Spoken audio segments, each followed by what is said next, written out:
If they see nothing, they just teleport away, join their team in the A attack. So there's really nothing there. Oh, the proactive flash there is really good. It does get a few, but sadly no follow up onto it. So we are now going to have to wait and see. But that is one flash actually survived. The KO knife goes down. I don't think it tags anyone. So oh no, it does. Sorry, apologies.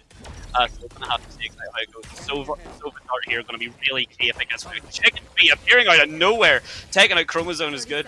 Pola getting the refrag onto both Chicken Feet and Juan. So his nest setup has been incredible from them. An absolutely great dash to get out of that. Grieveless getting Rardox actually on the flank.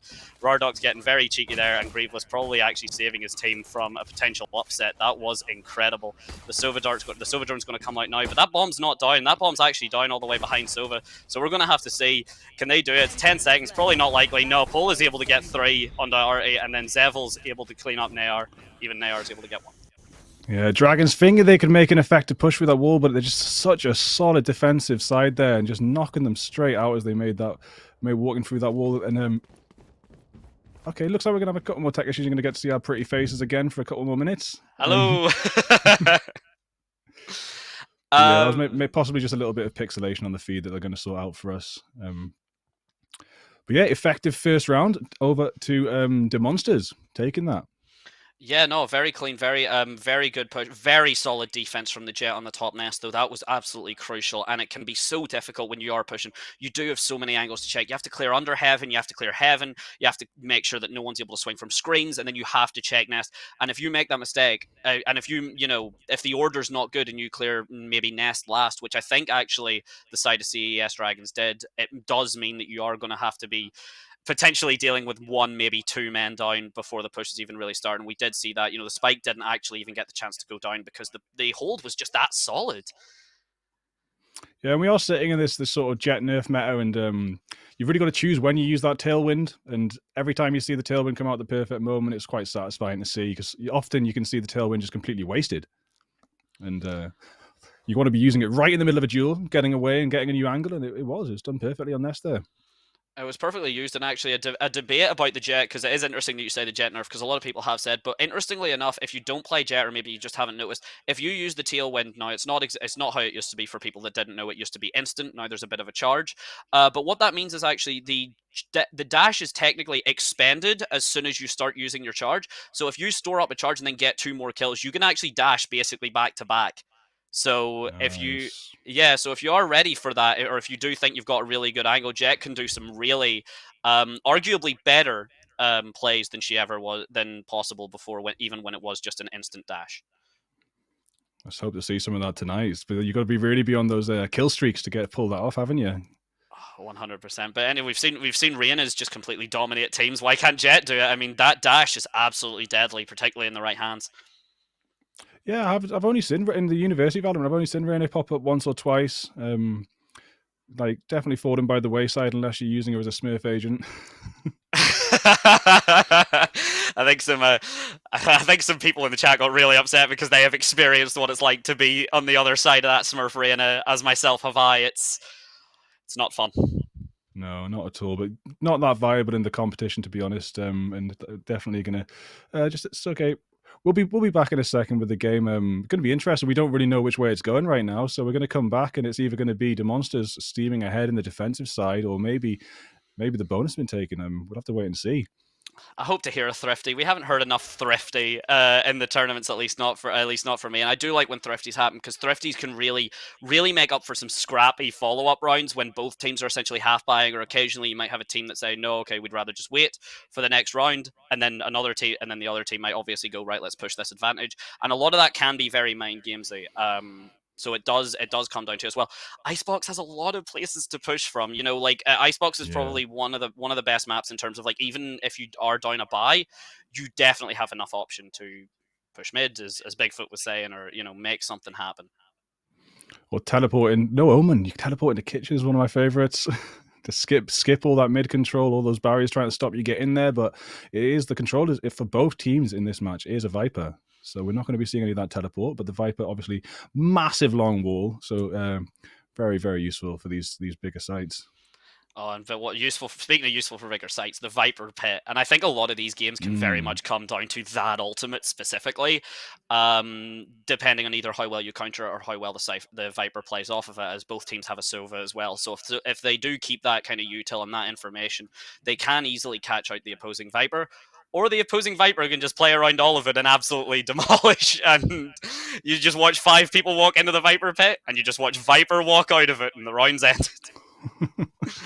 And you do get that really, you know, I love it. The Viper Pit on A site where it starts up high and goes down low, and it covers. It's probably the biggest smoke on the map is the Icebox A site Viper Pit.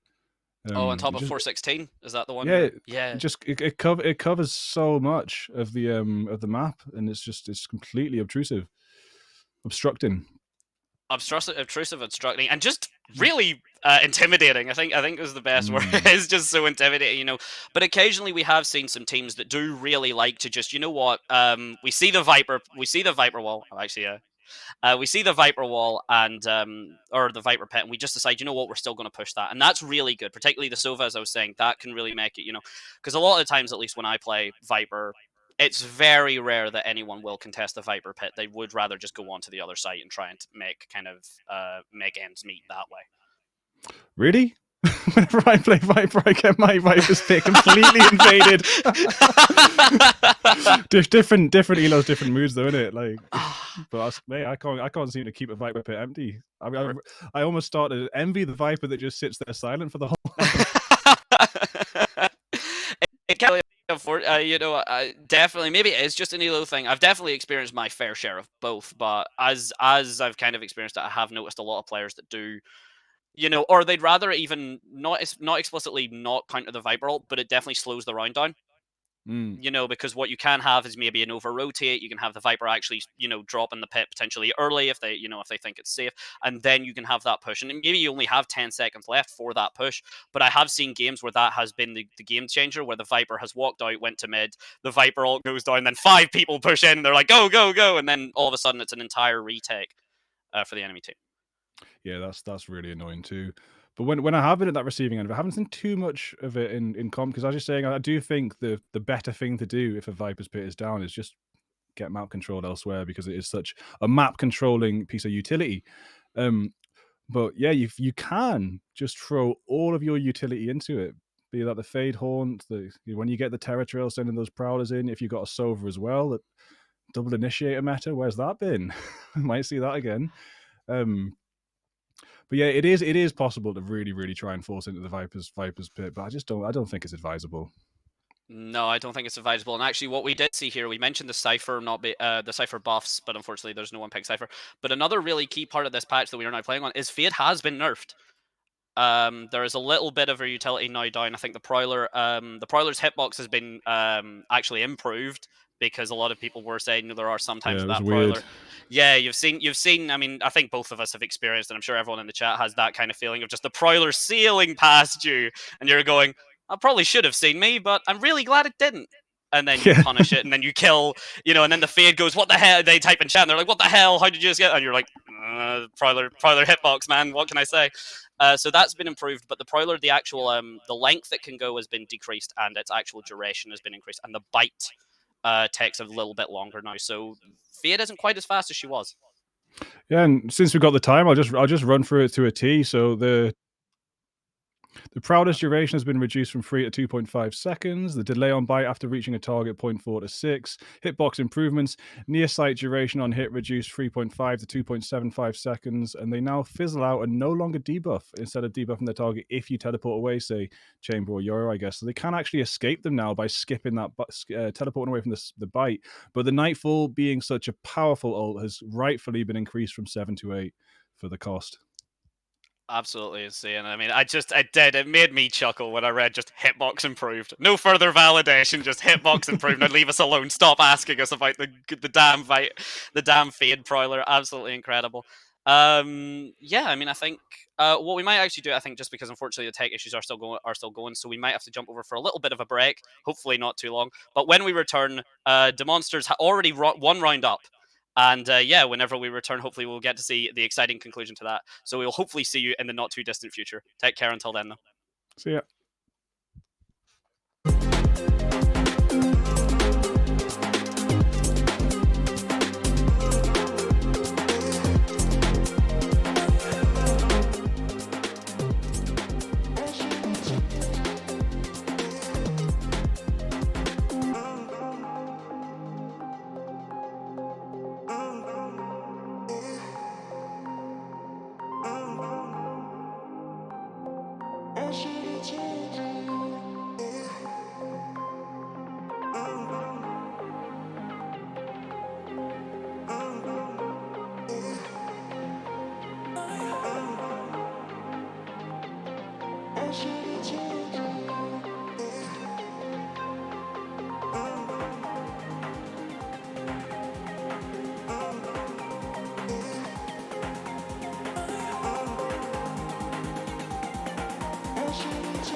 Hello, ladies and gentlemen, welcome back.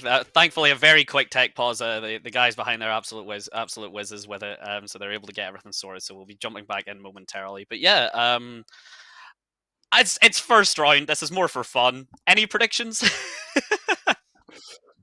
Well, we've only got a little bit to go off. The Monsters are winning, so I predict the Monsters are still winning. There you go. Absolutely perfection. That's what you need to hear. Oh So here no, they've managed to pause the game as well. Perfect for us. Let's go. They took a tech pause in game as well, so we haven't missed anything apart from a little bit of the first round. That's absolutely incredible. Good catch from everyone there. Thank you for the teams as well, because as much as we want to play, as much as they want to play this, we want to see this.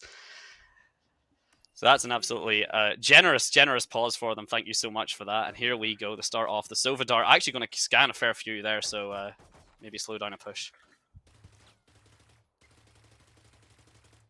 Yeah, game audios came back as well, so looks like a lot of pressure in mid as well, like we're talking about. Icebox is all about the mid, and we do have a big push into mid, but it does look like the spike might be ready to get dragged up into A when the chance arises. Little do they know, there's actually only one person standing up at the back, Rudy Boy.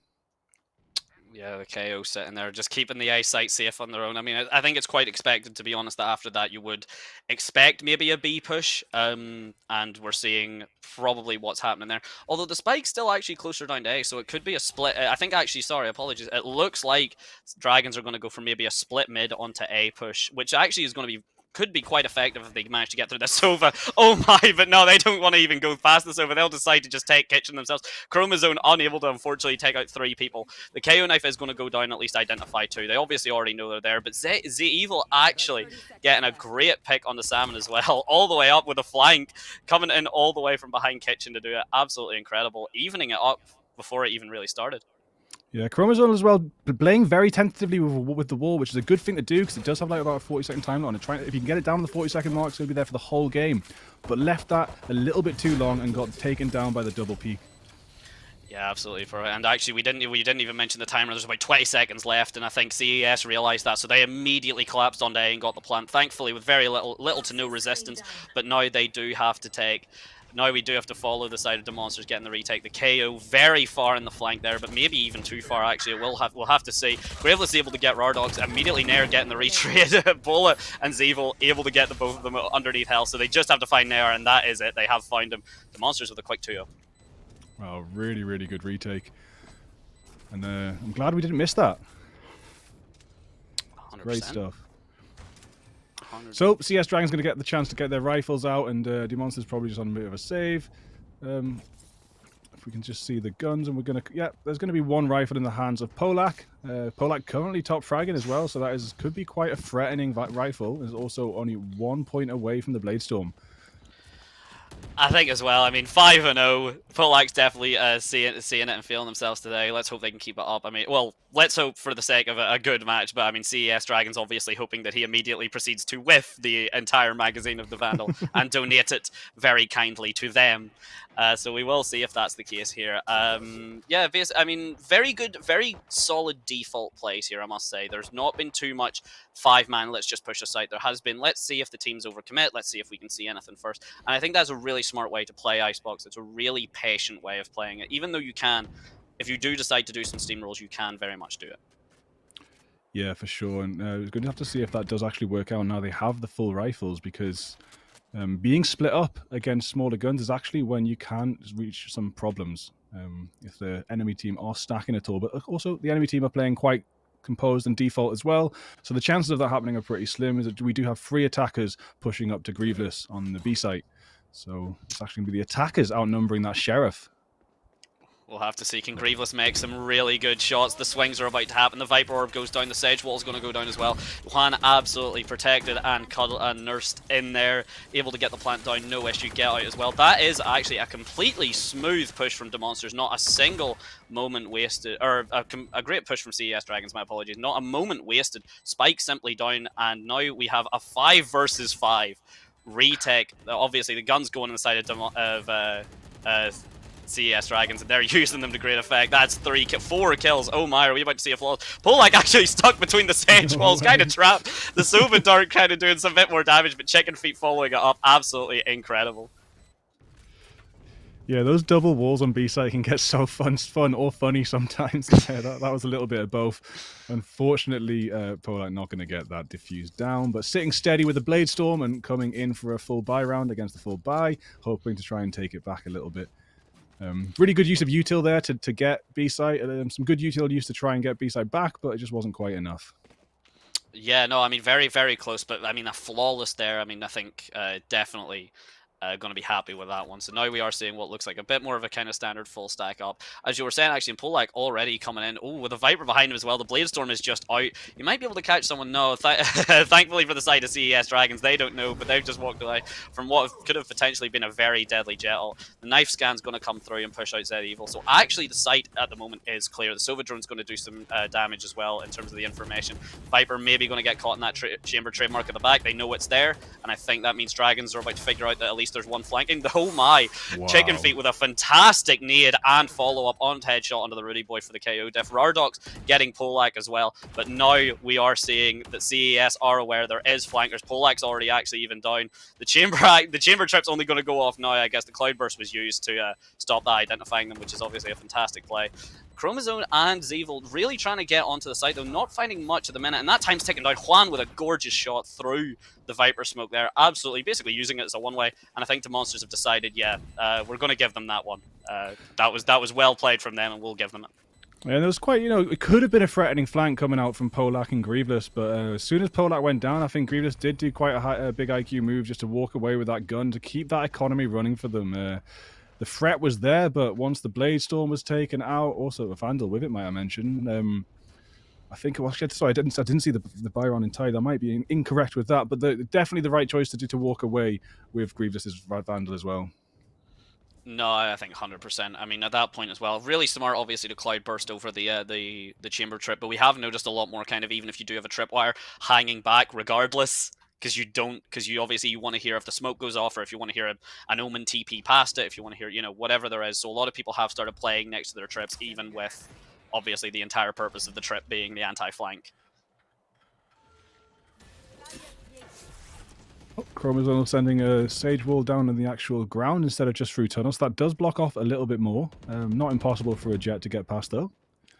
And, another default push. We've actually got an interesting setup in A where we've got 2 players right next to each other. They look like they're actually unaware.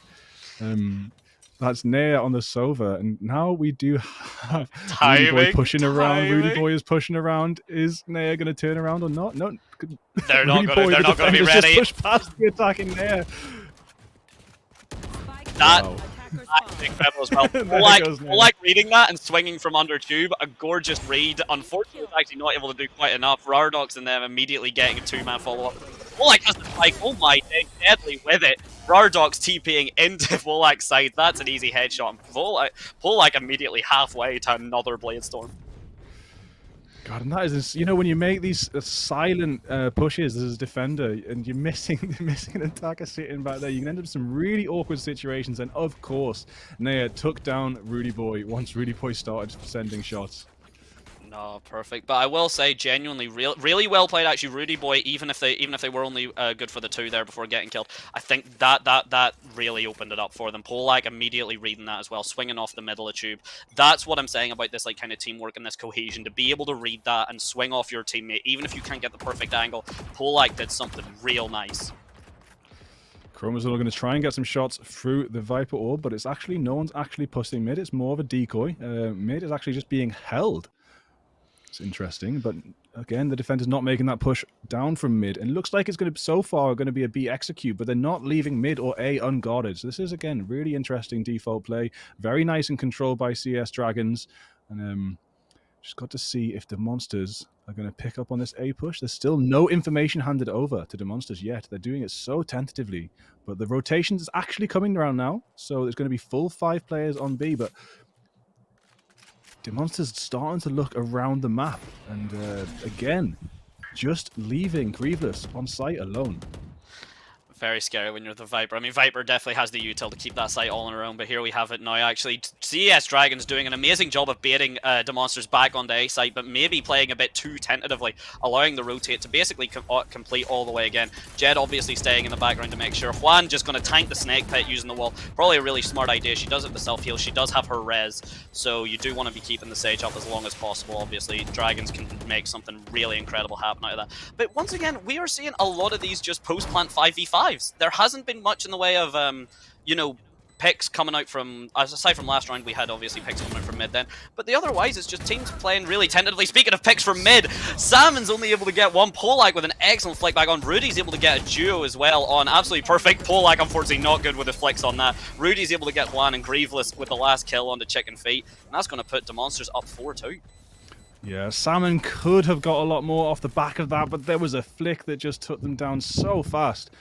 You know, when I was watching Salmon push up through tube, I was like, what timing is going to happen here? The timing was good to see the enemies, but after one head was popped, there was a flick that took Salmon right out, and that is a massive shame, because had Salmon got 2, maybe 3 kills, that would have been round set for CES Dragons, but now unfortunately they're sitting on 4-2, and they really need to start catching up.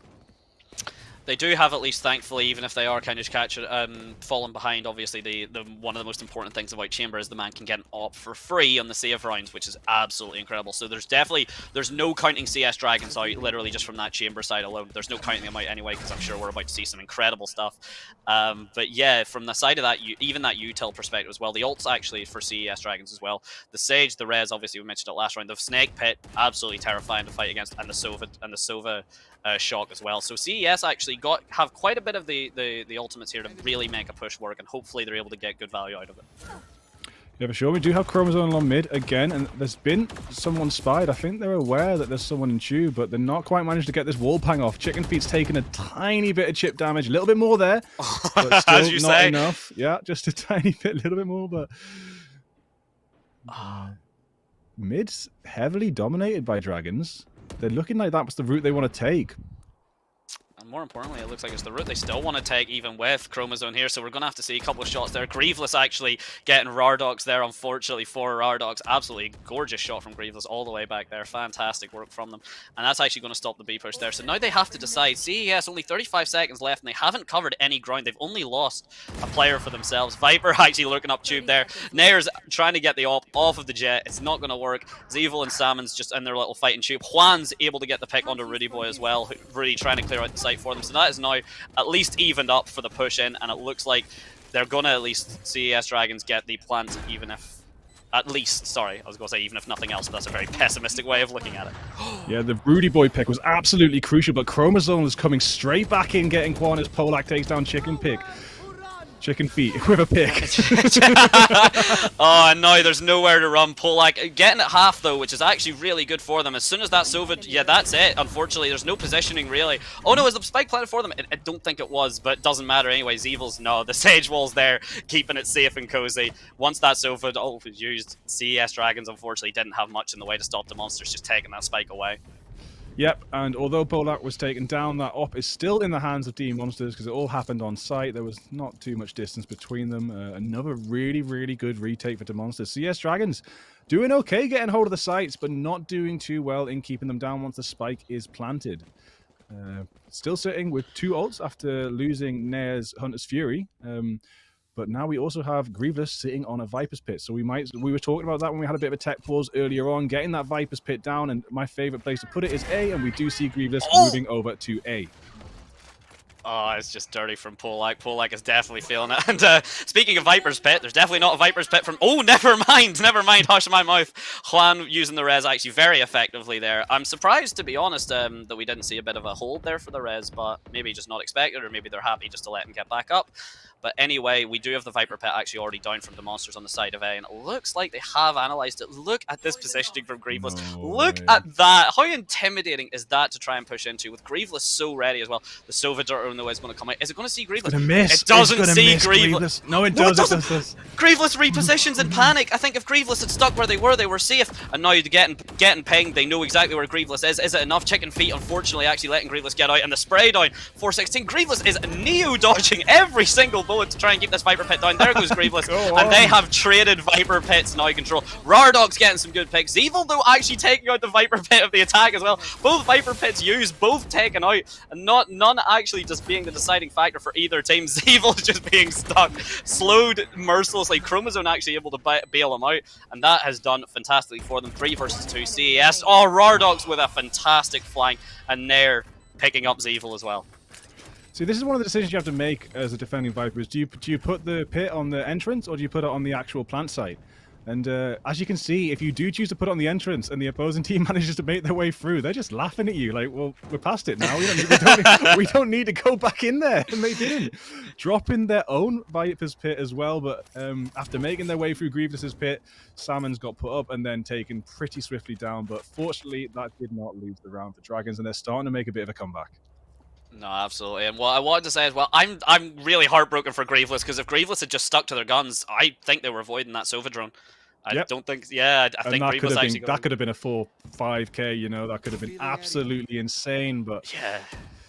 Wow. Absolutely huge. But unfortunately, who knows, maybe another time. We see actually the monsters here starting to get a bit cheeky, trying to get this push. The knife actually stopping Polak, able to dash out. Doesn't look like anyone's going to peek him though, thankfully for the side of Dragons. Seems like Polak's been hitting some shots, but here we go. Maybe now we'll see some peaks in, hopefully at least FCES Dragons. It doesn't matter if they go down, but they have to get that refrag on Polak. Obviously pretty difficult with a jet dash. The whiff is absolutely monumental. Polak's trying to get out. Rardox actually gets Rudy. I think he was aiming for Pol, and Chicken Feet above, able to get Polak. Yeah, 100%, or Polak there, 100% able to get him out before he's able to leave.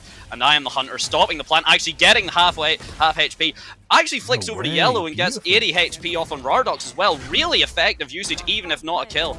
And the scan's going to happen. No, Juan's not getting out of that. Chicken Feet's at least able to get the refrag. And it's now 2v2, all lined up again. Chromosome's going to get the res, but I think is going to watch Polak go down from them. Chicken Feet nearly with the 8 or the 5k at the very least. Sorry, apologies. Some people don't count it as an ace. Rardog's getting ready with that swing, and that's a beautiful shot. Yeah, really nice stuff. I was quite impressed with Polak's dedication to holding down the A main there. You know, had the dash taken away, but still held it down. And then when they did decide to run away, unfortunately, and reposition, they got shot in the back. And it was quite a crucial kill to take Polak down and also take that off down. And then maybe a bit of panic from Chromosome. The res, unfortunately, simply to watch Polak die in front of him again. Very tragic, both for the monsters in terms of their ult usage, but both for Polak in terms of his KD. I'm sure he's raging about that, if that's a stat he cares about. And here we go now. Rardox are the most terrifying question that can ever be asked. Chicken Feet actually meets Rudy, but Grieveless with a good refrag, and Polak just takes out the Tour de Force. Wow. Just gone. Yeah. That defensive push was absolutely flawless. Taking down that Tour de Force is exactly what you want to do. And they do want to play, and they do want to win. Damn right. I mean, CES actually, unfortunately, still able to. They still are one man down, but they're the ones with a half buy anyway. So any pick's kind of good here. Oh my! Nair's able to get Chromosome's Evil with a refrag, but Salmon with 2 gorgeous headshots, really making this work for CES Dragons. And actually now it's just Graveless here in the 1v2. Are they able to make it out? They do have the Viper Orb, they have both Snake Bites, but Salmon, it looks like they have the lineups. They have both Snake Bites as well. This is going to be such a tall order for Graveless. Not impossible. Actually, to be honest, they're not really set up. That's going to take a while to fall and hit. He might even just be able to get the full... Oh my, he does! He does! He got the... Stick it. He got the defuse! This is one of the things about lineups. You've really got to be aware of timing on it because, you know, it takes so many seconds to walk to the back of sight. It takes so many seconds for the snakebite to fly through the air and bounce off the wall and land on the spike. You've really got to be aware of where the enemy is because that spike defuse started so early and was stuck so hard. There was absolutely nothing that they could have done. Salmon just not having enough time to make it to the back of sight and send that off. I was quite surprised that Juan followed him in, because usually if you're playing something like that, if you're playing lineups, what you really want to do, I mean, maybe he was worried about a flank, but I think you want to just kill time on site. You want to get your Viper the information, and then you want to... Oh, Rardog's just straight up scaling that wall. Chambers become a slight mountain climber, and the AUE are powerless from Chicken Feet here. The flash really good, going to take Poda off of screens. They're able to get them crossing in. Rardog's, I think, using that, using the fact that he got over the wall to get a shot under Rudy Boy there. Don't think he was expecting it at all. And now Rardog's able to actually get through Kitchen with no chamber trademark on it. So... That null command just so useful for taking sight, keeping those players back. And drone is taken out, so there's going to use a little bit of time to get some information there. Polak getting 3 beautiful kills. Wow.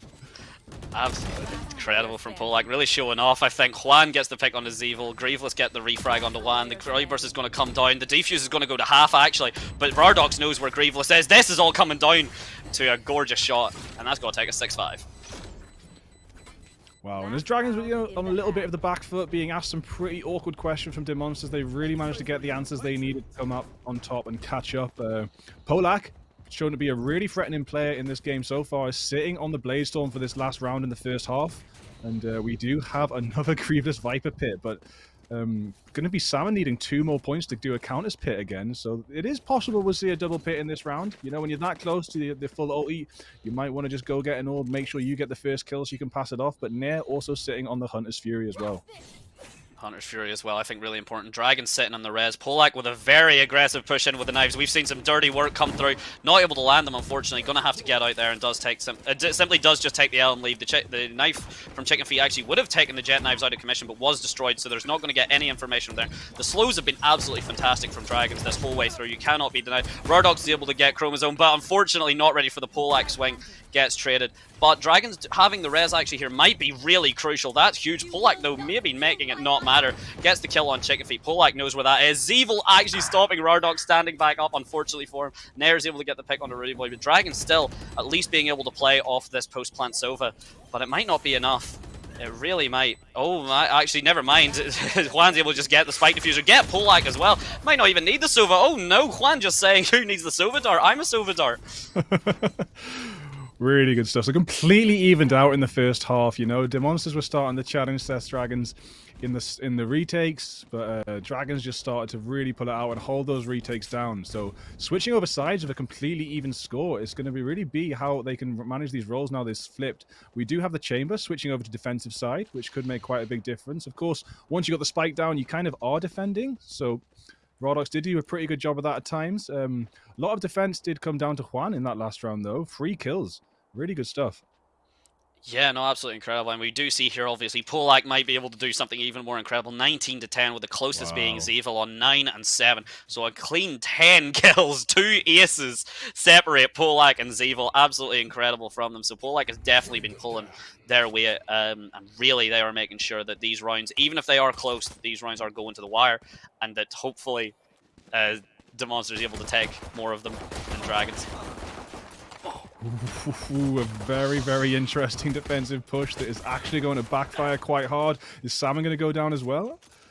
no, very close. Going down to 2 HP though. Absolutely incredible. The classic fight from that range. Juan though, oh my days. I think that was some right click maybe shenanigans we had here. Free gun, by the way. I'm sure someone would type it in chat if they could. Grieveless actually getting the Viper dip as well. Oh, Juan being caught out. I actually thought we were about to see some clean headshots there, but Chromazone able to get the pick on Juan and actually getting the... No, not getting the plan. Very close. Not getting the plan. Very close though, you know, that saves like about 1,500 extra bucks. Unfortunately not going to be out of the bank, but they are going for a full shield Spectre Force, which is pretty much standard, and looks like only Chicken Feet buying a Sheriff so far on the defending side. Going to take this save round and try and move into the next with as much economy as possible. Looking forward to see what Polite does with just a Spectre. Sin Polite handled pretty much everything else so far, but yeah, 20 kills now. Wow. Yeah, no, Polak absolutely making whatever gun you hand Polak's going to hand you 3 corpses in back. Juan absolutely though, just no fear, no hesitation, taking that all orb away from the attacking side. Really smart, and obviously gets them a res. Chromazone ready for the flank, but not ready on the right. Actually barely gets Grieveless. Actually Grieveless able to get the shot from behind and maybe bail the Sage out a little bit there. Absolutely incredible teamwork from the side, and now we have the Monsters getting the push in. Dragon's just happy to kind of let them take the site. Obviously, they have the gun disadvantage until now. Absolutely gorgeous shot from Chicken Feet. The lobbies, sorry, are lined up. Oh no, Juan just not picking up the gun.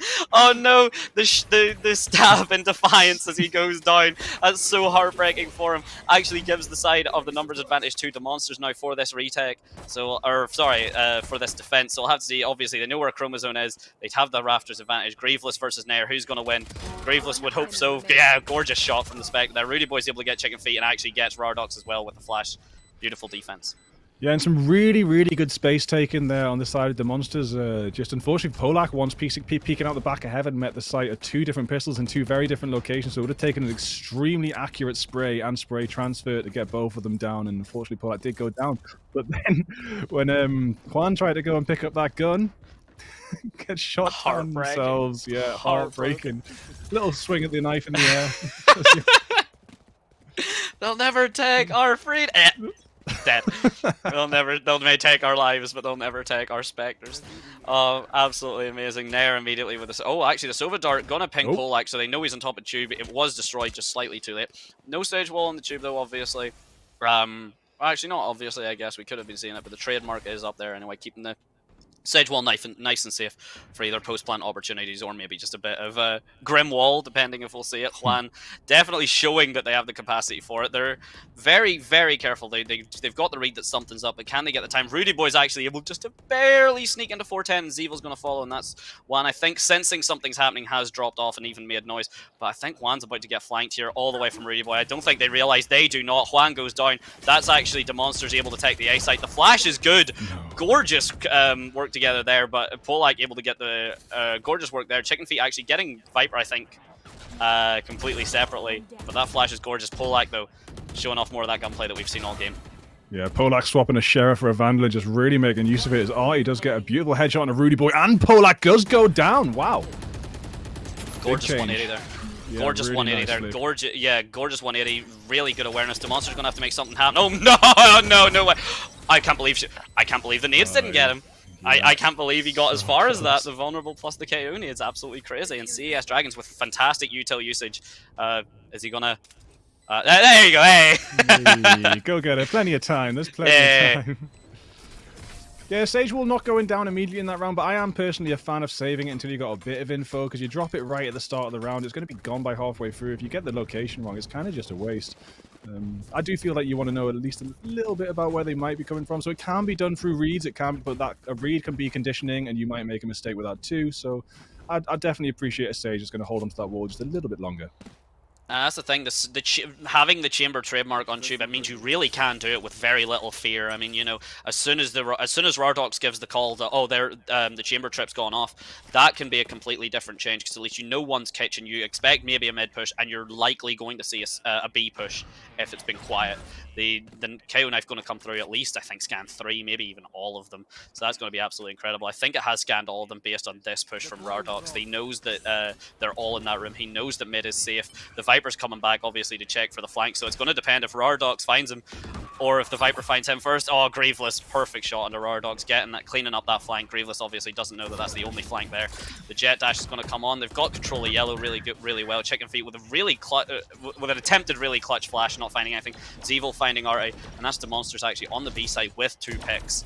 And the spike is down, so nice execution then. Interesting they kept pushing even though they handed the information over. Grievous making an amazing push through mid, getting Nair and Juan, adding up to 3 kills now. Are they going to get Chicken Feet as well, sending out a snake bite? But does actually manage to tap Chicken Feet's feet, and Chicken Feet does get a beautiful shot on a replay as well. Wow. Speaking of Chicken's feet, unfortunately not good enough. I mean, what can you do in a 1v5 when you've been caught out that good? But a very honourable attempt even still, taking 1 down at least. Yeah, and quite honourable just to keep pushing once that information had been handed over. When KO sent out the 0 point, did get quite a bit of information, but it didn't really affect them. They just kept pushing on. Fortunately, it was Zeevil who still had the drone and didn't get tapped by the 0 point, so going to just get that information, that at least that the place, certain areas were clear without getting an actual location of a player, which did really help the push, make it easier and a bit more easy to be confident. No, absolutely, and here we go. The utility management from both teams here has been absolutely near, I would like to say, flawless. I mean, obviously, the Monsters 2 rounds up, but I don't think that's really the fault of anything other than just a few shots gone more into Monsters' favor than Dragons. There hasn't been any particular whiffs, even positioning not so much. Rardogs, are you able to get this? No, unfortunately, doesn't check as left. Chromosome actually sneaking in using that timing there. Unfortunate for Rardogs, and the Monsters once again able to get on the site. Oh, the KO needs. Oh, it's not unfortunately enough to stop them entirely. Grieveless able to get a pick on the plan as well. So that is 2 picks for the side of the attackers now. 4 ultimates as well if they want to try and take this. They really probably, I imagine they would. The guns aren't even there for them. Or the guns aren't even there for the defense as well, so maybe the Monsters would just like to save their ults. And it is, once again, just Chicken Feet. 4 versus 1 this time, not a 5 versus 1, so who knows, maybe that's all he needs. Maybe it's just that one. No, unfortunately. Not with just the sheriff, yeah. But again, really nice util usage. You saw as they pushed site, the Viper's util just came straight up, really controlling the site, hence the name Controller. And getting that spike down, admittedly 3rd time lucky, because there was obviously the fragment blasting off through the Sage Wall. Yeah, that fragment, great positioning there, able to get him to push off. Unfortunately, not able to get him just to stop the plant or getting the kill, which would have been even better. We have just seen some absolutely gorgeous play all the way through. Around 4 ults for the Monsters, 3 ults for CES Dragons. We might be seeing the Viper pit very soon, and to be honest, I hope we do, because one of the worst things you hate to see is people just not using their ultimates, trying to wait for that perfect moment and then never finding it. They are, in fact, CES Dragons, unfortunately, powerless for them. Never mind, Chicken Feet has all the power in the world. What a flick was that on the Polak? Rudy's not going to be able to get res now. Grieveless, though, is able to find Rardogs, take out the Tour de Force. I think that was actually he held. I didn't even hear him say it. And an aggressive don't get in my way. The wall's going to come up and save. Artie has just dove in. This is absolutely incredible. Chromosome, unfortunately, not expecting the aerial assault. Salmon, the Assassin's Creed drop on his head. Oh no. My, Salmon has absolutely just opened this round up. And Zeevil all the way down in mid. No way! How long are they going to line up? Zeevil's able to get 2. Gets the ult onto 3. Gets the ult onto 4! What an ultimate from Zeevil! That was incredible! That is the best round of VALORANT I've seen in 7 months. Oh what my! Just happened? The ults and back and forward. I thought Salmon might have dropped a Viper's Pit in return as well. Not that they would have done anything against that Hunter's Fury though. Oh, absolute daylight robbery from Zeevil there. Dragons lining up. 4 people lined up. They really thought he was B-main, and they did not expect that mid-swing at all from Kitchen. Absolutely incredible stuff. MVP goes to that man. Yeah, I haven't seen a round of the VALORANT like that in 8 months of doing it, man. This is insane. Oh my, that's... Oh, here we go though. Polak able to get those tags on the Chicken Feet, finally finds the head as well. Oh, immediately gets the dink onto Nay as well. Nay's trying to get the gun. Turtle walking through backside. Polak's able to pick him up. Rardogs, though, he's been very aggressive with these pushes. I think he's trying to get making sure that he doesn't get pushed on again the way he did. Just holding Rudy Boy's corpse. This is going to be a free kill. Does he able to get... No, he's not able to get Chromosome. Chromosome at least able to get the refrag. So Rudy, technically 1 for 1. Oh, Polak's not actually able to get either a gorgeous flank, and instead Salmon's going to find him. That's absolutely heartbroken. I think Polak wanted to try and do what he'd seen Zeevil do the previous round. Chromosome's trying to get that flank. Oh, goes down to 1 HP, barely able to avoid the Molotov, and the Silver Dart's going to come through, but that is them pretty low. Some kind of Hail Mary shots through the smoke. Obviously not going to find anyone just yet. Salmon keeping that mid-control, though. They do have the Viper's pay here, and I mean... Maybe this is a wrong call, but I think it's smart. I think it would be a reasonable. I think it's at least worth a go, yeah. And you know. Yeah. But Demonster's just sitting so comfortably ahead. They've just been smashing round after round. Cess Dragon's only managed to get one on the board in this defensive side. But Demonster's down to 15 seconds and the spike is not down. They're gonna have to do something to get this spike planted. As another Snakebite comes back on default. Chromosome is going to have to try and clear black site, but unfortunately going to be taken down. And there's no time to play. There is just 1 millisecond to plant it, but unfortunately Salmon walks around the corner and headshots Grieveless out with the only choice they had to do was plant because it was 4 seconds and a couple milliseconds left. Wow. Oh, so once again, just people making absolutely clutch heal. This has been incredible. Everyone has been showing up here. There were some people, and I won't obviously, you know, that'd be unfair to say who, but there were some people I was thinking, oh, we haven't really seen them in the kill feed, or we haven't seen them do anything. But all of a sudden, I genuinely believe everyone has shown up. Everyone has made a really effective play. Everyone has turned the tide of at least a round. Yeah, everyone's really starting to pull out now. Some questions are being answered. Cess Dragon's going to have to come with a little bit more force on the defensive side. The tour de force is part of that force I started. Not intended, I swear. I was about to say, speaking of force. Oh my, dash into updraft onto 410. Juan ready for Polak, though. Absolutely huge. Not ready for the reswing. Tries to get out, but that Sova scan is going to make sure that Juan is not getting out alive. So Demonsters again just so good at just taking the site. Sova being the hunter though, that hunter's fury's coming out again. This time being avoided. Chromosome goes back to default to try and bail out the last shot, but actually Nair doesn't even really think he needs it. Just happy to put it away. He's done his work. The spike does go down if a bit delayed. Grieveless though, finding that pick onto chicken feet from the flank up mid. That's absolutely gorgeous, and the knowledge and the game sets just immediately get out. Nair is going to find the KO at the bottom. We're going to be seeing some shock darts flank. Rudy's able to get Salmon though, dropping on him. Nearly actually got Nair, but Nair taking it, and Rardog's doing a perfect swing to take out Zeevil, evening it up. Chromosome actually didn't need to give away his position there. I think they know where he is now, though. Gets the headshot into Rardog's regardless, but that's a gorgeous angle Nair's able to find on the Chromosome. I don't think with the time, though, unless we see something absolutely clutch. The Recon's going to get the scan. The bomb's going to at least go to half. Nair's trying to stick it, though. Do something as clutch, but unfortunately, Grieveless gets the read. Nice attempt to stick, but yeah, I think there would have just been enough time to stand up and headshot and finish that spike off, but it's also worth the stick. It's such a hard decision to make when that spike is beeping. And, you know, if you're reading the enemies, it is a Viper. They might have been making their way to the lineups, and you might just have to wait for that to fly through the sky, but no, it was actually Salmon themselves that came pushing. No, really good push. I really like the Sova Dart though, just to kind of distract. That really nearly bought him enough time. That was so close to being an excellently huge Brian play, but unfortunately just able to take him out. I really like Nair's drone in that round. Such a nice little 180. Catching out Rudy Boy so easily.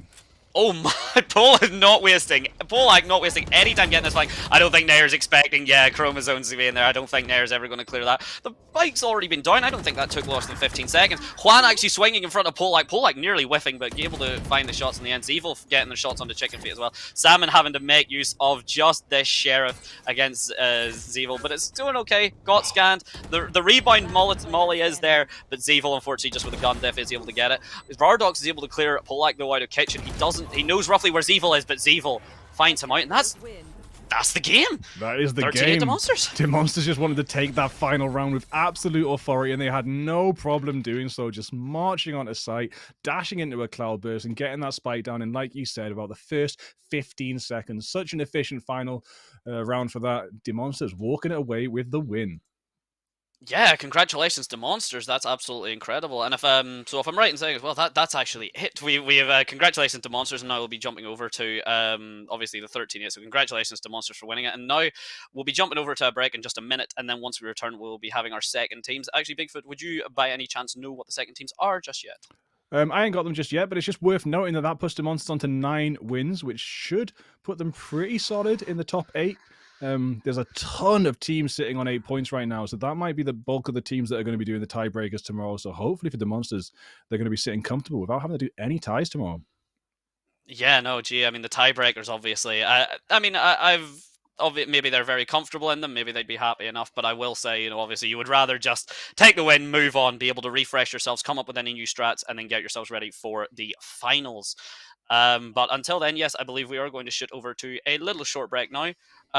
So whenever we return, we'll be seeing a new team. And yeah, we'll excited to see you then. See ya. See ya. Find all my old friends. Run away to the nearest place where I'll find all my old friends. Times I said good times, find my friends again. I said I wanna have good times, good times, find my friends again. And good times, I said good times, find my friends again. I said I wanna have good times, good times, find my friends again. And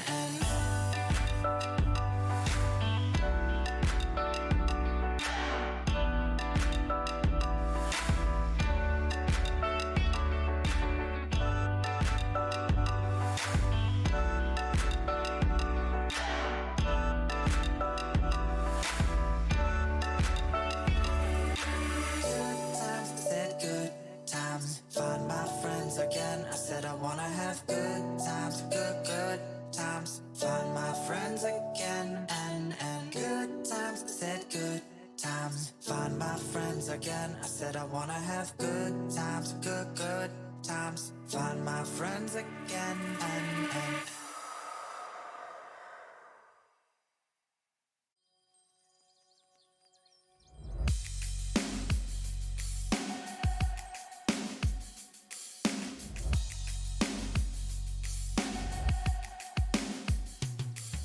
we left this town with the speakers loud and the radio playing old Sublime that we stole online, every verse we know. And we hadn't had a clue if we'd make it by noon or even where we'd go. We don't need a map, everywhere is home. We don't need a map, everywhere. The tank said E and we all agree that we're just too broke to fill it back up, so we left your truck on the road with Rome. Then we found a motel with a cigarette smell, so we knew we're close. We don't need a map, everywhere is home. We don't need a map, everywhere is home. Is where I can find some peace of mind and make my own way. I don't know where I will end up, but I'll find it someday. Keep on searching, engine burning while we're turning it around. But don't get left behind on the road. But don't get left behind on the road. Don't get left behind on the road. Don't get left behind on the road. We play Tupac, Chirac, and we turn our music up when he raps about hope. We hold our thumbs high and hope someone is kind enough to give us all a ride. And we wouldn't have a clue if we'd make it back to or even where we'd go. But we don't need a map, everywhere is home. A Ford stopped on the street, said where you trying to be. We said we don't really care, we'll know it when we're there. We took on down the road, he flipped on his radio, Santeria started slow, so we knew that we were close. Home is where I can find some peace of mind and make my own way. I don't know where I will end up, but I'll find it someday. Keep on searching, engine burning while we're turning it around. But don't get left behind on the road. Don't get left behind on the road. Don't get left behind on the road.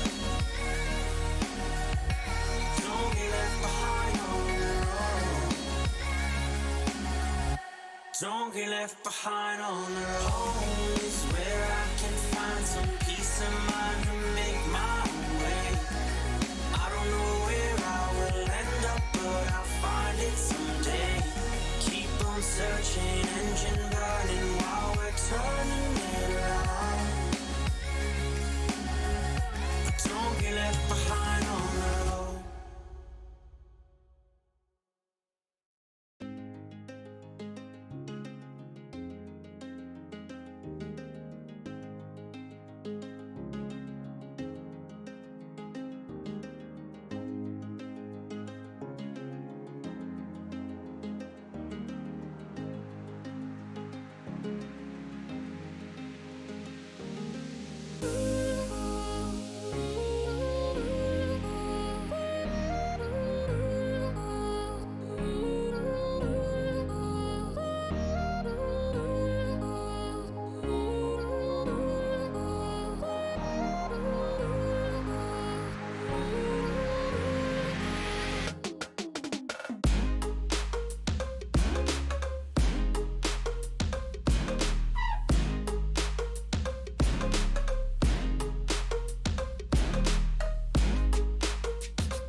Only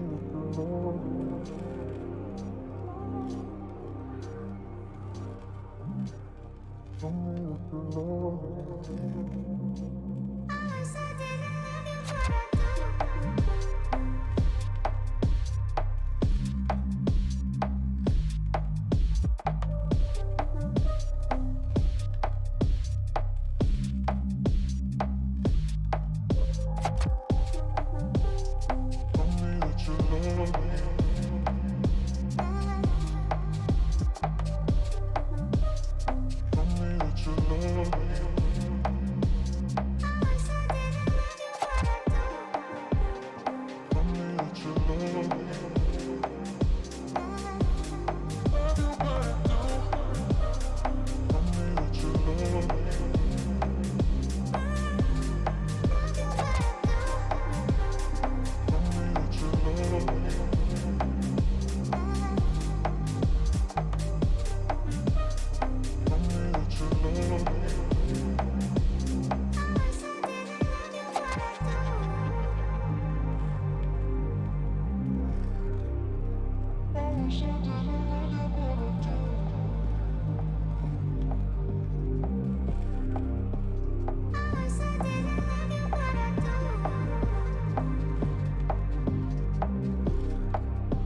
Hello, ladies and gentlemen, everyone in between. Welcome back from the break. We've just left a game there, and I will be actually jumping over to Bigfoot immediately to give you the rundown of the last game and as well the game that's currently about to happen.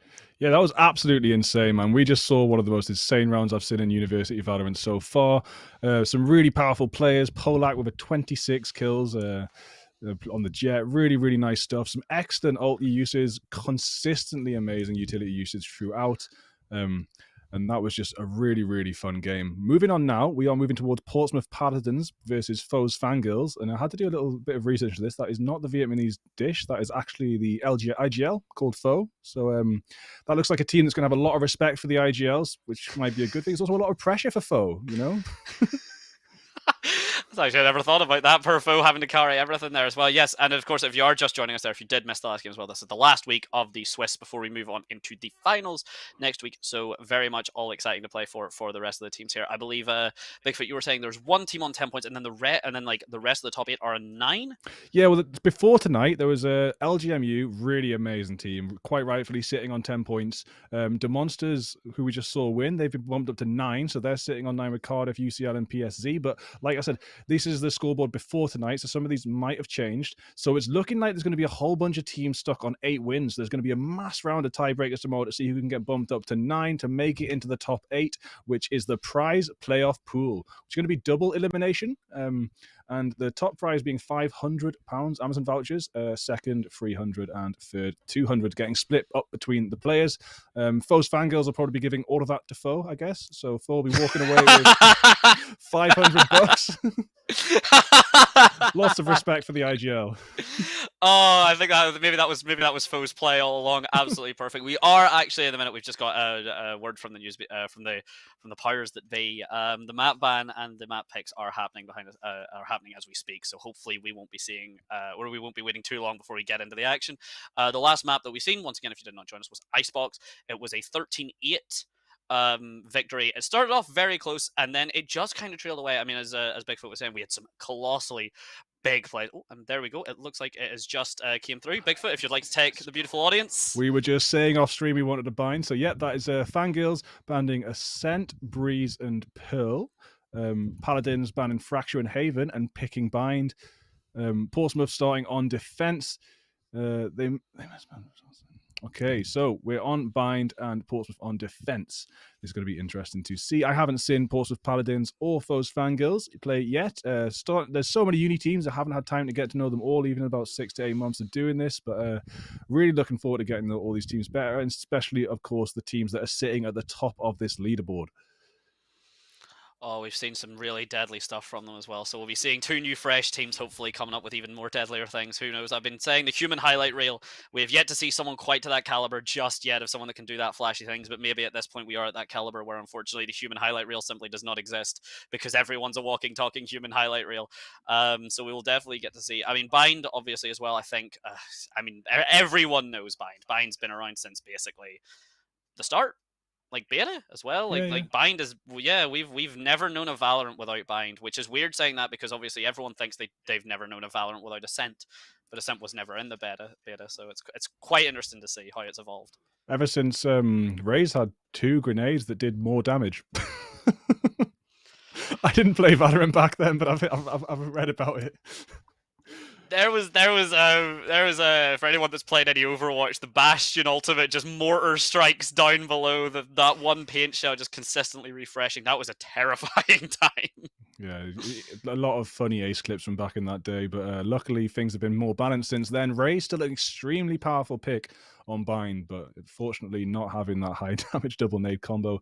But sending the Boombot through TP can be really useful. There's some really good narrow points. There's showers as well, so definitely expect to see a Raze come out, and some also really, really interesting blast packs on a site you can do with Bind. And if you're good with those blast packs, making your way around map, you can pull off some insane plays, which of course we're hoping to see tonight.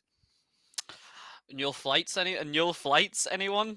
I'm hoping to see that. I hope we find ourselves our own university level flights. That would be absolute insanity to see. Obviously, as well with the changes that have come through as well. Cypher's actually a very viable pick on Bind, regardless. So maybe actually with these with the tiny buffs, this might be the map that we actually really do see, and particularly with Fade being slightly nerfed. Yeah, I got my fingers crossed for that. I've always been a Cypher fan, but always been painfully aware of the weaknesses. And seeing these buffs come out, really excited to see what we're going to see in competitive play, and actually haven't had a chance to play it myself. So I think I know what I'm doing after this stream. You getting some practice in? Yeah. But let's go. Let's definitely. So many interesting angles on the because the terrain in Bind isn't exactly flat. So even before these buffs, there was some really interesting tripwire angles off the stuff that doesn't quite sit, at a 90-degree angle. And with that uneven surface and B site particularly, I think. Yeah, exactly. So could be really interesting with the 50% increase in length. I've been able to do one or two crazy things on Fracture, so Bind particularly. Yeah, I think that's a really solid point, actually, how effective Cypher was on Bind. There were some dirty trips beforehand, so now that we have an extra 1.5 tripwire length, once again, we might not even see him, but I'm hopeful. And I think the buffs in tandem with the Fade nerfs, I think might be enough to maybe see. So we got the logo through, really nice, pretty logo from Foes Fangirls, but they have sent through an absolutely gorgeous selfie that they're requesting if they can use. A nice little power. I wish we could get that on stream, but I think they're probably going to stick with that little stag you can see up in the top right for now. I would love that selfie. I want to see that. Yeah, I'll tell you one thing about I've found out about university esports is the banter is top tier. Oh, there's no messing around. There's there's plenty of messing around. Actually, I guess that's the point. There's so much messing around. It's absolutely ridiculous. I mean, we've seen some silly kind of game chat as well. Obviously, I mean, the teams love to psych each other out, and you love the mental diff as much as the actual in-game diff. Yeah, the Zeds in the chat, was it last weekend? Just getting tired of being shot in the face with the ops, so just. Absolutely incredible, and you can tell. I mean, and some teams really do. Some teams that can be either the make or break point. I don't think we'll see it any of these teams. I mean, these teams are obviously top 8. I don't think any of that kind of cheeky banter is going to throw them off very much. But definitely, man, that kind of game sense there, and that kind of being able to kind of take each other on and then have a bit of fun as well. I mean, a teabag can be the make or break for some people. Bannable offense, mate. Oh, it is. We were just talking off stream as well about the strength of anti-meta, doing things that are not expected, because we saw a beautiful plant in Nest where Jet bust through mid and planted in Nest. And what do you think could be a potential obscure thing to do on Bind that isn't quite in the meta? Because we do spend a lot of time talking about meta, but what about the obscurities? Going a bit cross-eyed on you there to actually think, because I'm scouring the depths of my mind to see exactly. I mean, anything that's kind of off meta in Bind, as I said, we've had it since day one. The meta does really kind of consistently shift and evolve. I guess if you want to say something off meta, that with meta picks, obviously you could go off meta and then go, oh, Yoru shows up, or Neon, or you can just go off meta that way. But if you do want to say something like actually off meta, I would imagine maybe some cheeky Cypher stuff, maybe a few different chamber setups for the trademark. Obviously, with that teleport being as strong as it is, you can take so much control, because what we see a lot already, obviously, is chamber teleports onto truck, and then takes a pick onto A main, and then teleports back. It looks like actually Bigfoot, your request has been granted. If you don't ask, I guess you don't get, is the moral of the story here. Absolutely perfect. That is, of course. Actually, you know what, Bigfoot? You asked. You get to tell the beautiful people. That's Foe, and I guess Foe hasn't got enough fangirls. Just trying to Foe's putting themselves out here to try and get more fangirls with that beautiful pout, and we've seen the pout, but is the power in the play as well? We're going to see tonight as Portsmouth Paladins go head to head. I'm just going to check the leaderboard. We're about to get into the game now. Just double check who's sitting where. Portsmouth Paladins currently on 7 wins, and Foes Fangirls currently on 7 wins. So actually what is happening now is we're basically seeing a tiebreaker to get into the tiebreaker, if that makes sense. They need to get up to 8 wins to make it into tomorrow night's tiebreakers, to make it into the top 8. So this is actually a potential underdog run for either of these teams. Oh, perfect. Well, underdog in the sense that I don't think underdog in terms of the crowd anymore. I'm pretty sure Foe has single-handedly in one picture. I think here they have the entire backing for them. But here we are, ladies and gentlemen, we are jumping right into bind. We are getting these picks through, and oh, I'm excited. I'm really excited. Force of Paladins on the defense with Arm locking in the Sage. Muck Dizzle Tap. Yes, mate. Awesome name. Muck Awesome. Dizzle Tap. Let's go. Shad on the brim. We've got Saukuchi. Kuichi. Some of these, man. At least it's in English letters, man. We had some katakana last weekend that sent us wild. True. Good times. And the attackers mostly hovering with Danny locking in the raise. But if they do lock that, it does look like a pretty strong comp. Here we go. Chajun still buying the Fade coin even with the nerfs. Probably a really respectable choice. I mean, Fade is still down. I don't think anyone would really deny that. So I'll have to see if Cheek and Ting. Actually, I like that name as a duo. I hope to see Cheek and Ting together a bit more. That would be fun. And it looks like they are letting the timer run down, but they will probably be sticking with that Breach and Brim. So actually, I mean, fairly different compositions, all things considered here. Yeah, good. Maybe that's going to see some of this mix up to the meta, because we could have just seen exactly the same team on either side. So definitely going to make things a little bit interesting, even though I do find it really, really interesting when it's exactly the same comp as well. So you know what? It's just an interesting game, Valorant.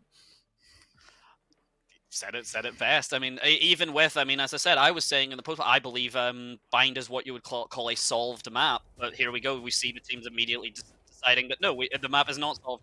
We have different ideas of how we want to push. We have different ideas of what we want to take. We have different ideas of what the utility we think is necessary.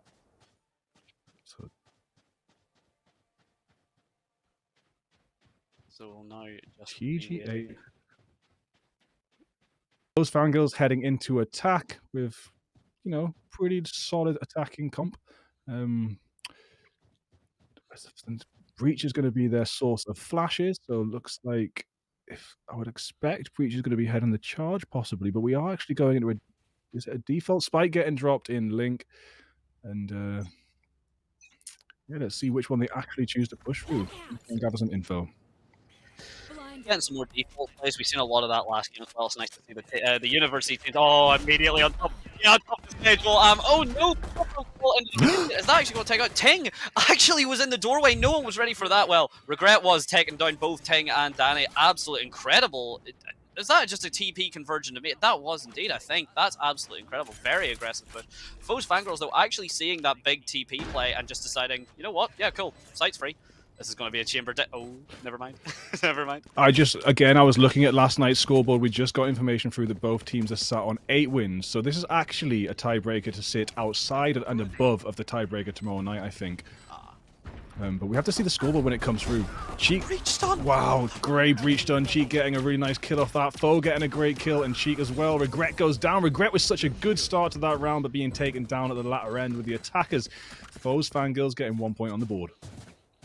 I'm sure Foe's feeling it. I'm sure Foe's feeling pretty good already. Everyone's cheering him on. He got that 1 kill, and Cheek even with a 3k and Ting with another kill. Doesn't matter. Foe got that 1 kill. Foe's going to be chatting about that, and everyone's going to be telling Foe how good he is for getting that kill. Yeah, beautiful stuff, man. And was really impressed with Regret's early push through that teleporter, getting some great kills into showers. Arm having to run off the back of Danny's grenade as well, and Danny showing some excellent util use and good choice to get that out early on. Let's see, pushing up into Hooker right now. Bumba's going to come in, obviously not going to find anyone, we know that, but Foe's Fangirls are about to find that out. The Chamber's actually already half, they got the peek onto the A and it didn't work out. Ting is, oh no! I thought Ting's head was going to actually go, but it's Saukuchi getting Danny, first of all. McDizzle tap, at least getting the retrade back onto Foe. McDizzle flanking all the way, but just with a Frenzy. That's actually a gorgeous skin for the Frenzy. I've never seen the Frenzy have the Prime before. Ting finding him out though, and getting the tap onto McDizzle tap. A very, very, too short he's hit. A very scrappy round from both teams here. You absolutely adore to see it like this. Cheek with a flash, obviously clear out Garden. No one's going to be there. Saukuchi and Regret both on site, and then the flank from the other two. Actually, you could use the Sage Wall to get past that Chamber trademark if they so wish. Obviously, they do not have to, but they are going to be triggering it in a minute. Looks like just walking through. Fangirls, though, able just to take off that. I mean, obviously, it's a 3v2 on the site in the minute while the flank comes around. So at the minute, foes do have the advantage, whether they know that and whether they decide to push it before it's inevitably too late. As this collapse is coming in, that Shad shooting a shorty for as Vector the Sage is going to then run away. Easy trade. Easy trade. What a beautiful like save round for Portsmouth Paladins, coming out so strong at the start. Salkuchi getting a really nice kill on A site and now on B site, and now standing over by A, going to miss the first shot. Unfortunately, not going to land one, landing one in the chest to Cheek, but Cheek answers straight back with a Vandal. Renaming it to the Chest Hunter. Chest Hunter, you cheeky. Sorry, maybe that was toxic. Sorry, I'm very sorry. I didn't mean that. I just meant to say it. Shad though with a gorgeous pick on the Chaju, and Cheek obviously getting. Oh wow, what a headshot through the wall. Not enough though. What was that? That's a good question. That was tell us what it was. That was just sidestepping behind a wall and shooting someone through. When I don't even know if I didn't even know if they saw the pixel. We get a bit of the wall bang here. We get the wall hack, so we can't always tell exactly what the players see because it's hard to tell the difference sometimes between what we see through the wall and what the players see outside of it. So I'm not sure exactly what they saw there, but excellent wall bang nonetheless. No, perfect. And actually, I mean, for a scrappy round as that is, Portsmouth Paladins actually did equalise it, so the scrappiness definitely worked. The buys looking a bit, obviously, now that we've had one round each, the buys are looking very kind of split. Actually, to be honest, though, Portsmouth Paladins basically able to get what is close enough to a full buy. Shad with 4.7k, I imagine going to be getting the heavy armor. Hopefully someone in the team reminds him before it is all too late. But the rest of the team, really good. Spectres, only one other Spectre, and then it's Vandals and Phantoms the rest of the way. I think we're going in tech pause here. Tex, you're just a little bit quiet when you're speaking to us, so maybe just speak.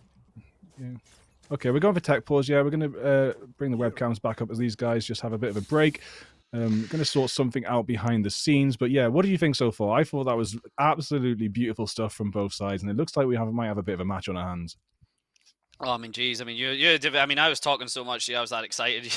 You know, you very rightly then came in and started talking as well because it was absolutely. I mean, what can you say? I mean, the scrappiness there, the double flank from the Brim and Sage, awesome. And then to take that and then use the TP to go back to A site to get that plant and then get that wall bang that we were both so rightfully shocked at. It was just absolutely incredible.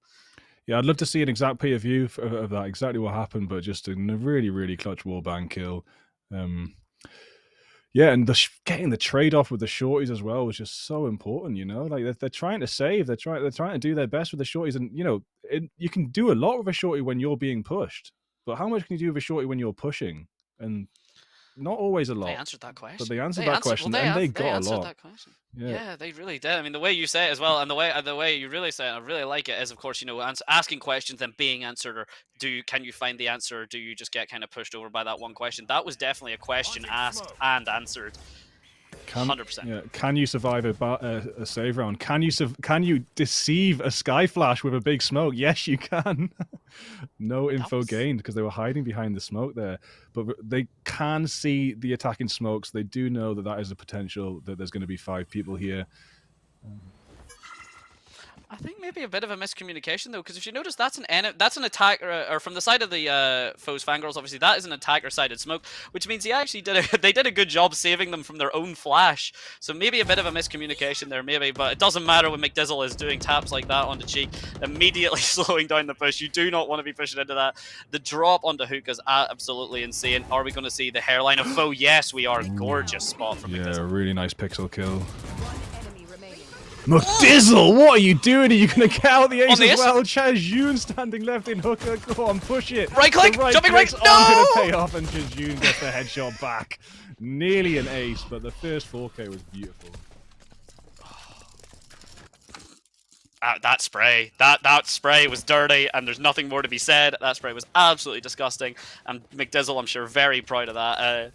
I'm sure someone in the enemy team would try and to keep the mental and just go, oh no, eco frag, it's fine, don't worry about it. But even still, gorgeous display of dominance from Dizzle. Go on, McDizzle. I just like saying the name. I'm just gonna keep saying it. Oh no, I think we're McDizzle's fangirls. I think that's how this is going on. I'm sorry, we're sorry, foe. We're very sorry. Oh, another aggressive push, but it's not going to pay off, so we're going to see an aggressive flank come in. The default isn't quite made its way down Link, so McDizzle might get something off the back of this. No one's turning around on A side. McDizzle hot on the tail. Regret getting a beautiful headshot on the foe. The captain is down. The captain is down, the fangirls. Oh, well, I was going to say the fangirls maybe won't know what to do with their captain down, but Ting responding very, very adequately. The flank watch now is down, so they're going to have to be very concerned about that. There is no trademark anymore to keep them safe if they do decide for this A push. Looks like those foes are just going to collapse onto A. There's 2 of the defender side from Portsmouth Paladins, so this is a 4 versus 2 tag for the side of foes. Fangirls, obviously, they don't know that, but they're going to make sure they get it with a explosion onto the site from the breach hall. Yeah, really good stuff. It looks like they've managed to secure site very easily. Cheek22 getting that plan down. Rolling Thunder being extremely effective. Tajun getting down Salkuchi, really important kill. But Salkuchi did get 1 kill just before that. Arm does headshot Danny, and we're looking at a 3-person retake against a 2 defensive side, 2 attacker side. Now defending the spike is down. It's always a nightmare whenever it's changed. Oh no, Chajun's being caught out by the molly. Great positioning, and Am able just to take out both Chajun and Cheek, getting the spike there, putting it to half, obviously getting Regret the Sky ultimates. Colloquially called the cabbages, and I forget what it's actually called, so I will now be calling it that for the rest of the game. The Sky's cabbages. It's the cabbages. They're just green balls. That's cabbages, man. They look like cabbages. They're literally like I never thought this was the official name, but it's literally the official name. It's just Seekers. Seekers? Yeah, Is that Seekers? I thought that was a colloquial name, but that is actually the official name. I thought it'd have some sort of foresty based name, but yeah, it's just Seekers. Right there. Awesome. Well, there you go. Well, right, whichever way you use, cabbages. Regret either has the Seekers or the cabbages online. Okay, we're doing cabbages. Awesome. Yeah, so that online, obviously, Portsmouth also having the Raze ult, which is obviously fantastic for maybe stopping a counter, for maybe stopping a super aggressive push, kind of like the one we're seeing a bit now. Aggressive Yeah, absolutely incredible. Oh, I was able to get Danny though. Oh. Foe just gets away with their life on only a couple of HP and going to be taken out as Shad is just hanging around on B site. There is no escape. Beautiful stuff. And that aggressive push looked like it was going to be really effective. It gained so much space initially, but the shots just came straight back onto the heads of Foe's Fangirls and they dropped pretty fast. Oh, they do. I think that was Arm and Sakuchi in particular they're really doing. Shad showing a lot of... Shad obviously not immediately rotating and deciding to hold that B, catching out Foe really well. I'm not sure if Foe was expecting that. I don't think he was based on the fact he jumped into B site with a knife out. But absolutely incredible play. And here we have actually seeing that aggressive push. McDizzletap is now going to adapt and pre-fire the nade. Yeah, and this is why you condition your opponents. If you make these aggressive pushes, they're going to waste util trying to stop a repeat of it. And we did just see a grenade pretty much get nothing off the back of it. And that is why conditioning can be such a useful tool in high-tier play. Even in lower tier, to be honest, if you can wrap your head around how to do it and how to brainwash your opponents into thinking you're going to do something particular and then use it against them, it is such a really important thing to add to your repertoire. Oh no, very much so. And Sakuchi actually very aggressive. Oh my, what a shot from Danny, wiping out Sakuchi. Was going to say very aggressive hold from Sakuchi to be on top of those boxes. I don't think I've ever actually seen that. And then using obviously the chamber teleport to get away, wasn't able to get the pick. And Danny with a gorgeous first blood is absolutely, I'm sure, very pleased with that. And they've forced what is almost a full rotate from the Portsmouth Paladins. Sky being the only one on the B side. Yeah, that's interesting. So one man down for Portsmouth Paladins. Sky going to have to hold this down to themselves. That is Regret. Getting really good 2k in the first round. What can they do now? They're getting so many people pushed towards them. Ting nearly in a hooker. Prowler comes out, clears the teleporter area, but doesn't quite clear Garden. 30 seconds left. We'll have to see. The smokes are going to come down now. I imagine the call's going to come from Regret in a second. But yeah, they're pushing here. Doesn't use the Seekers / cabbages, which is a bit interesting. But the timing is absolutely gorgeous from Regret. It doesn't matter that the Haunt sees him if he's killed everyone that can. Danny at least getting the refrag on, but that's absolutely huge. Coming through the smoke, McDizzletap onto Danny with the ult. Foe getting a double kill though, both onto the Brim and then onto Dizzletap as well. The spike is going to go down. 8 seconds left. It's just 1 versus 2. Basically on full health though, able to get one onto Foe. It's going to come down to the swing. Oh my! Absolutely cleaning house. What a great 2k clutch there. You know, I was worried when that spike was going down. I thought that might have been a really, really good position for Foe's Fangirls to play from, but Arm just wasn't going to... Oh, come on. Come on. I think I've ruined. I think me with the chest hunter. I think I set a precedent, and now, and now I think all the teams have. Yeah, I'm sorry. I didn't mean it. That is going to get the Resurrect online for Arms. That is really, really crucial tool. Regret sitting with the Seekers and Salkuchi with a tour de force. So the defensive side looking pretty comfortable. There is, of course, 4 ultis on the attacking side of Foe's Fangirls as well. Gonna see how this plays out. Looks like the economy's pretty sorted for both of them, and yet Foe's going to be playing the tour de force. Let's see why Foe has so many fangirls. Excellent. I really hope we do. That chamber ult, man, that tour de force is a force of nature, a tour de force of nature, if you will. They're asking them, do they want to play? No one knew immediately. No aggressive holds, even without the info of the tour de force being used. The flash going to come through and actually simply just push Foe off. Doesn't need anything. Doesn't really need. Looks like we're going to have a B push anyway, and obviously Foes do not know, but it is currently only 2 on the side of B. So if they are fast here, and they do decide to commit, they can really tear this up fast. The Fade Haunt's going to come through. Dropped, I think, a little bit late. Oh my days, Shad fighting everyone in the smoke and getting them. 3k for Shad, and Salgucci getting Foe on the hookah as well. That's absolutely incredible. Regret cleans up Danny, and I don't know what happened. Some really, really good synergy from Portsmouth Paladins here. They're just pushing together is what I mean, like working together, getting some really effective kills. Foe's fangirls haven't got a round on the board since round 1, and remember round 2 was really important. They Portsmouth Paladins came out with what was a thrifty on top of, like, there was even a Vandal against them in round 2, and they managed to steal it to move into round 3 with. No, genuinely, I mean, they've been everything is being used here short of the kitchen sink, and even then, I'm sure if they find a way to take it off the wall, they'll throw that as well. Absolutely using all of their util as well. Such a scarily effective defensive half from Portsmouth Paladins. 3 ults for either side. Foes Fangirls, we might see Danny trying to go in and just simply get something off of the showstopper here. And to be honest, you know what? I think they really do want to stop the show that Portsmouth Paladins is putting on at the minute. Yes, and it's not just one player on Portsmouth Paladins. We've got the 3k from Shad. We've got an excellent 2k in round 1, even though it didn't pay off from Regret. An absolutely amazing clutch from Arm as well in round 5. It's just going so well for them, and not just a single player. The whole team is killing it. As Cheek does actually make an excellent attack on the side, taking down McDizzle Tap.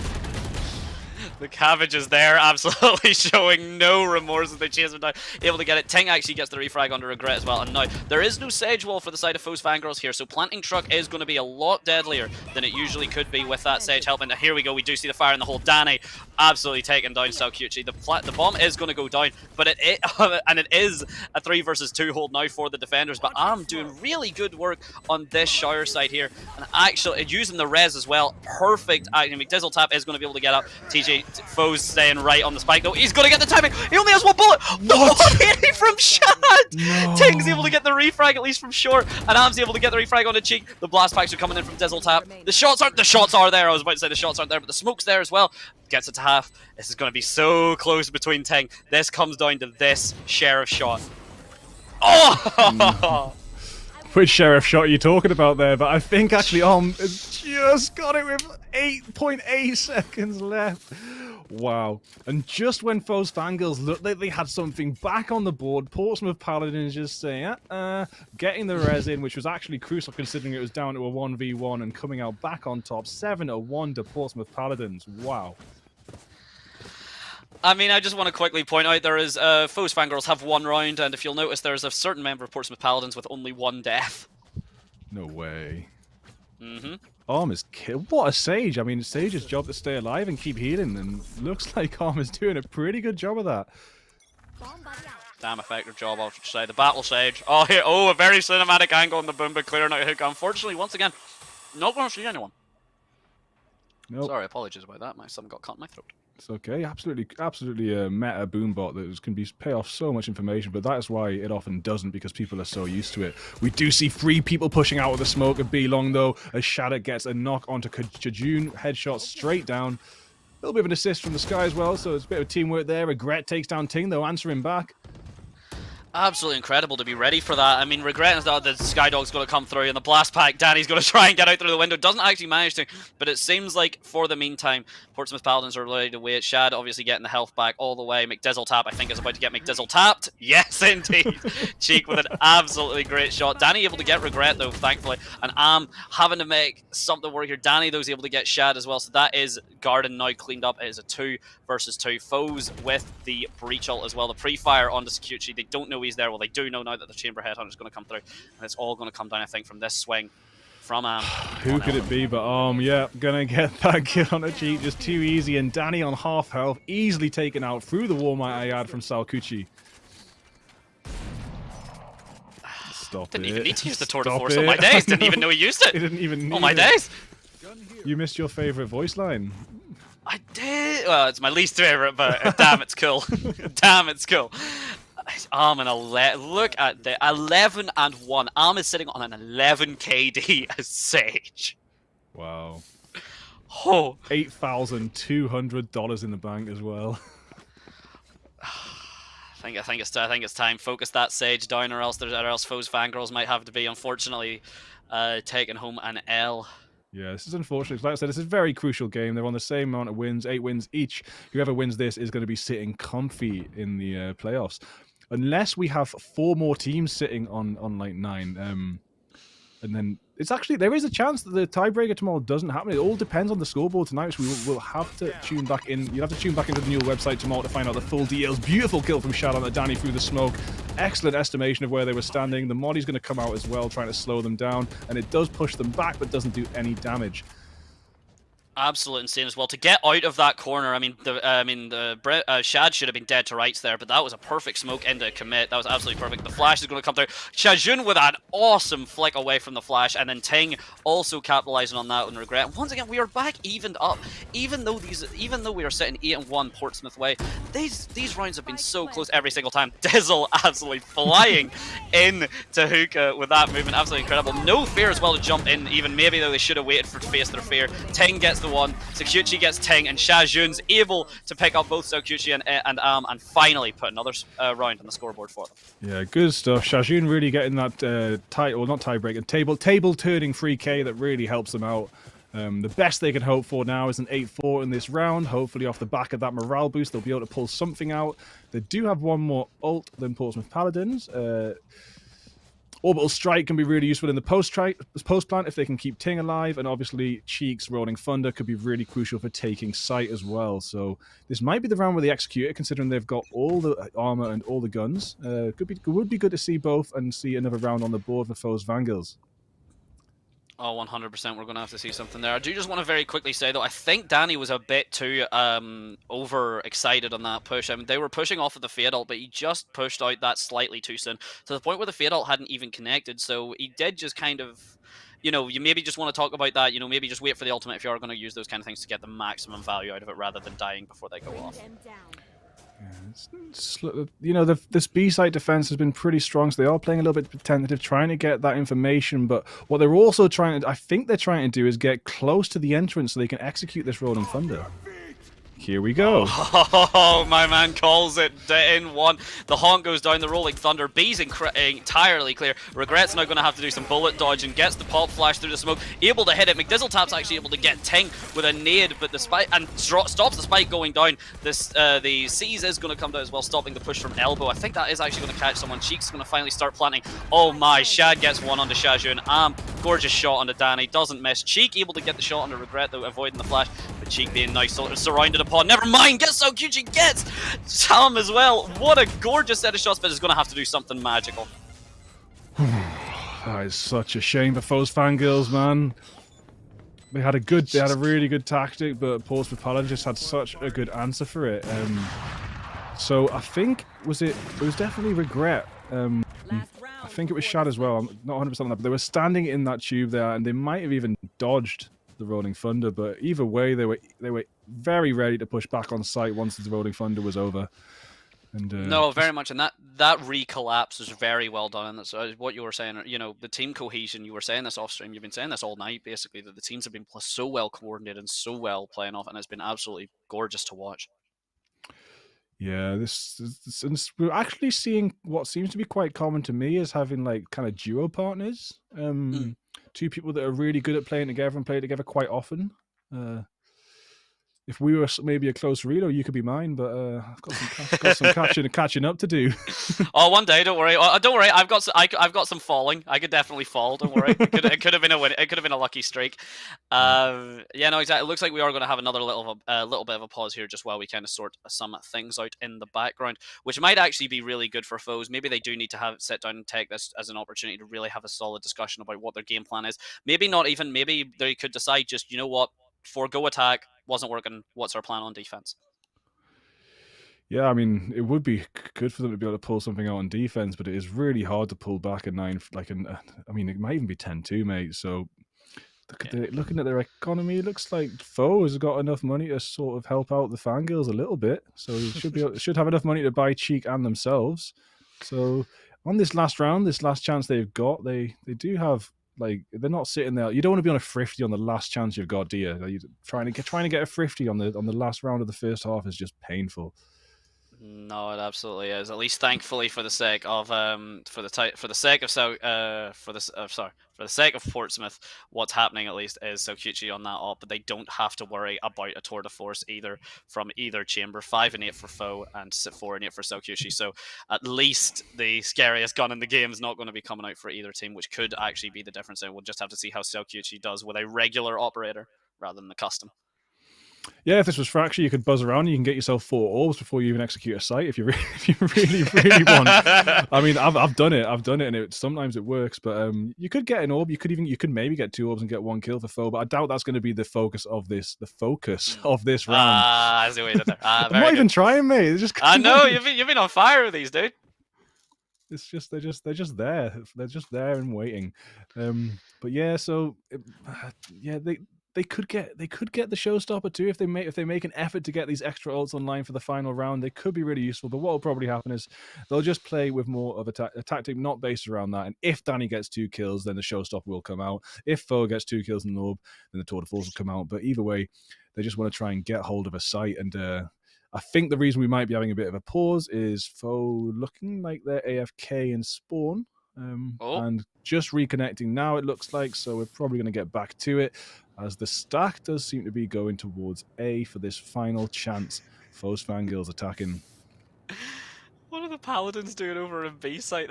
Are they feeding Sova one of the flamingos? Are they feeding Sova an animal? Is that what they're trying to do? Why is Sova's mouth so wide? Actually, hang on. This is a whole spray meta that I'm not a part of. Spray meta. Yeah, this is a whole spray meta that I've never seen before. Yeah. What's this? They're putting the watching here eyeball on the flamingo as well, or the pelican, whatever it is. I don't know what bird that is. I don't think there's enough detail on that bird to be able to call the species out. You know, I think flamingo. I would have called that a flamingo. So you know what? We'll stick it as flamingo. Never heard of spray meta before, but it's definitely out there somewhere.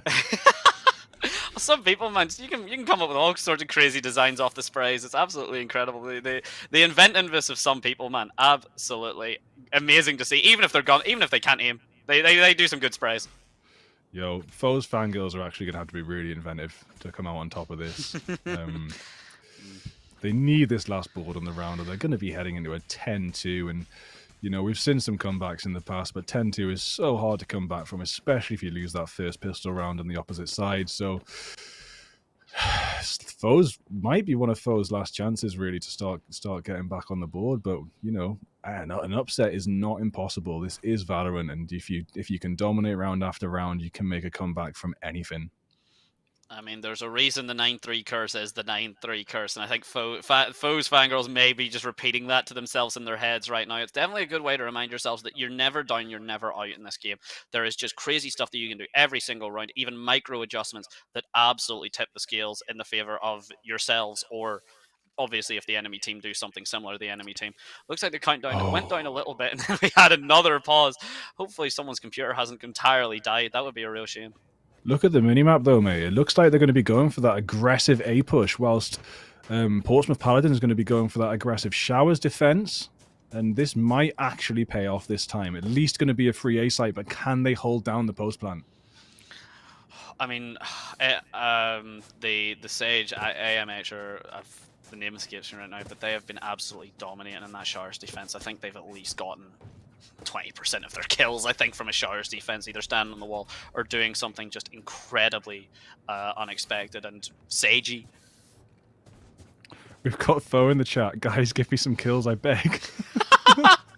If you're that down bad, you know what? Maybe you do. I am. That's it. Sorry, I don't know what letters I said, but yes, of course. No, absolutely showing some real dominance, and of course, McDizzle tap. Maybe, you know, down at the bottom there with 8 and 9, but we have seen some really effective play from McDizzle taps. So specifically, sticking them both together in showers could be very, very problematic for Foe's Fangirls.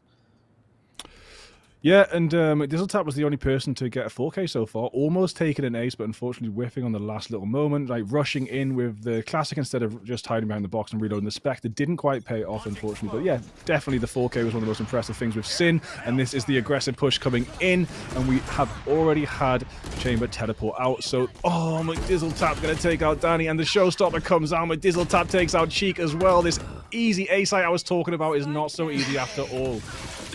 That Shires hold from this team have been absolutely incredible. TJ Foe at least able to get and the Cabbages are going to come from behind and actually give them away. Doesn't matter. Regret gets the reflag on the Foe, and Saukuchi just from heaven gets Xiaojun as well. What a turnaround. Mental. In that round, just what a crazy.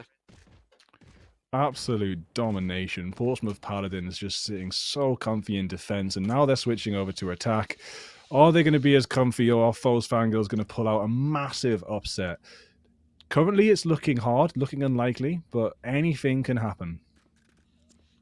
Oh, definitely so. Comebacks have happened. I myself have won a comeback, 1-11. So 10-2 is definitely possible, and I hope Foes Fangirls are reminding themselves of that. It would be a real shame if they just if they thought to themselves at any point that this is over, because it is most definitely not. Definitely not over, but it's about to begin this second half. Xiaojun on the defensive side, going to send the Horn out straight away.